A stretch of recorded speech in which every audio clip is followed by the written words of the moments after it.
Ada juga Profesor Andreas Dwi Santoso sebagai guru besar yang turun langsung selalu menggalang petani. Ada juga Profesor Ali Zumazar yang mengembangkan varietas kedelai. Dan lain-lain yang kesemuanya sangat dekat dengan para petani. Yang ketiga, kebijakan kedaulatan pangan di hulunya harus menempatkan penguasaan ilmu pengetahuan, teknologi, riset, dan inovasi sebagai pilar kemajuan. Setelah tadi saya katakan, BRIN telah memiliki hasil riset kesesuaian tanah dan kini fokus pada benih unggul. Terkait nelayan, BRIN juga telah mengembangkan aplikasi teknologi untuk memberikan arah bagi penangkapan ikan. Itu maksudnya, kalau sekarang nelayan itu kalau dia mau menangkap ikan, dia tidak tahu yang akan ditangkap itu ikan apa, di mana jurusnya. Dan untuk itulah kami sedang terus menggodok untuk bisa mengembangkan aplikasi teknologi ini sehingga dapat dilihat kalau ditanya sekarang musim ikan apa, lalu di mana yang terbanyak, maka bisa diberikan koordinatnya di sana sehingga dia dapat segera pergi ke sana.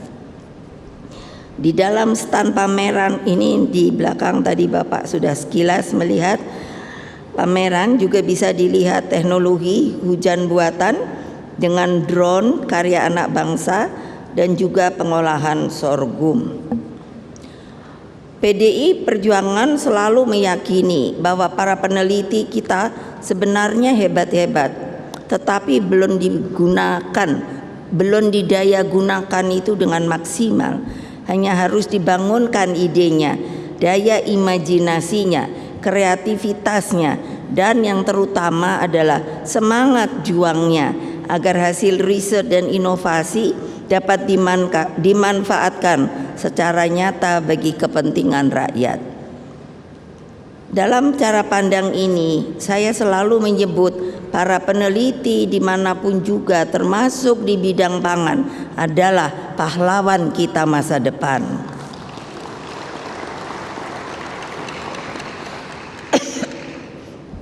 Keempat, politik tata ruang harus memastikan lahan-lahan subur tidak boleh dialih fungsikan.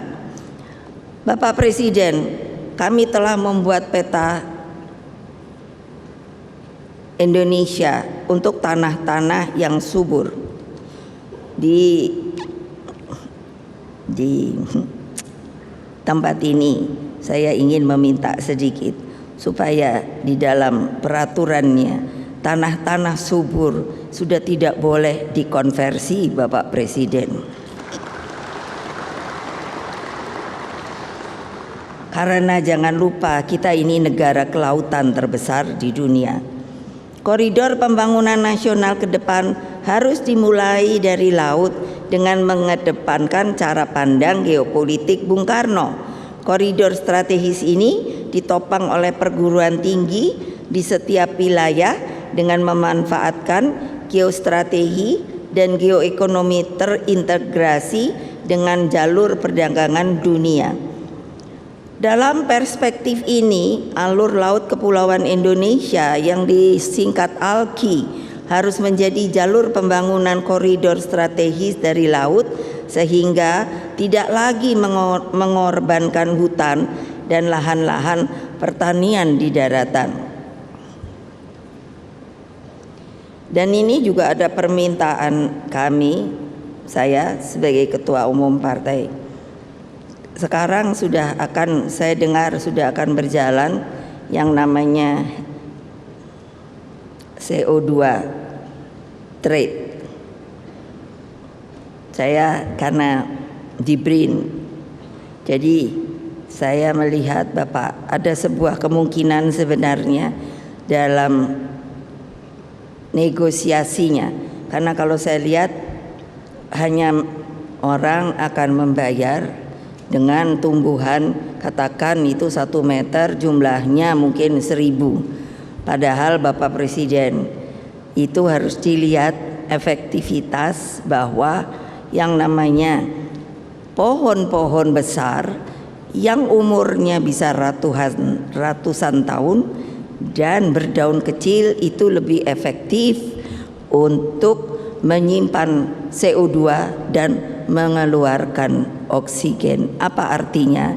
Kalau hanya terhitungkan dengan 1000 pohon, maka menurut saya sebenarnya jumlah itu harus dinaikkan.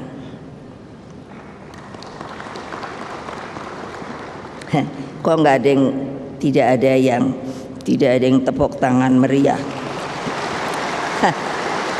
Mungkin karena tidak begitu mengerti. Nanti boleh tanya lebih lanjut sama ibu.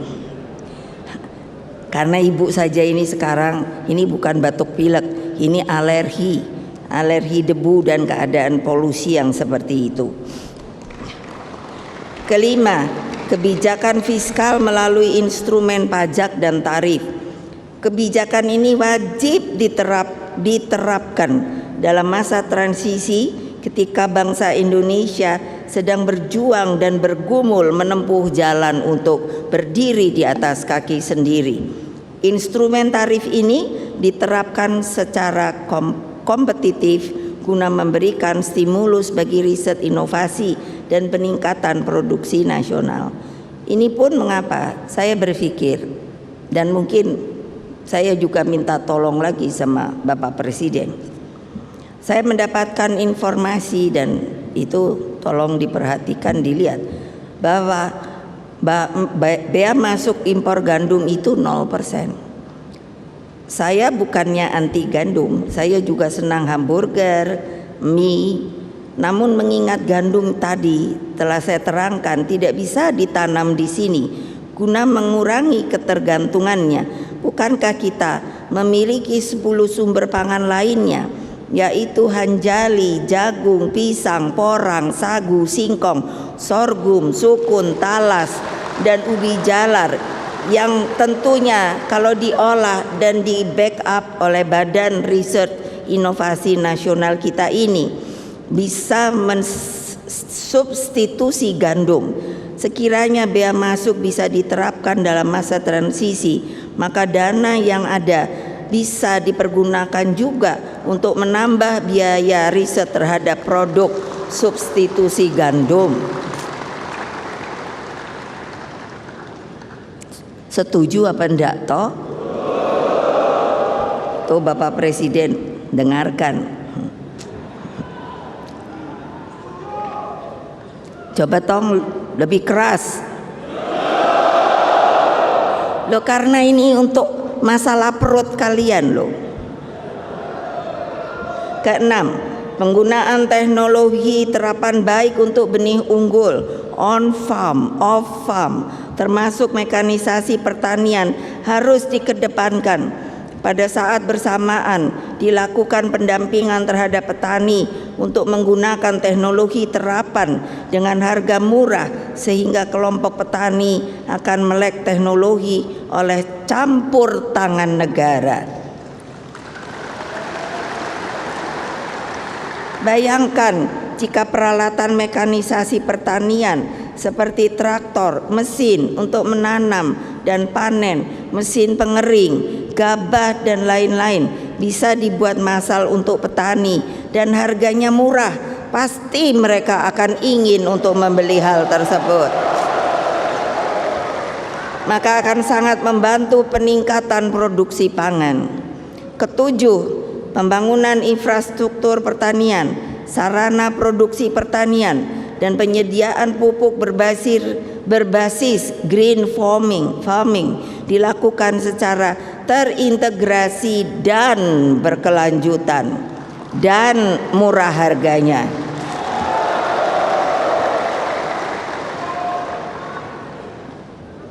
Iya kan?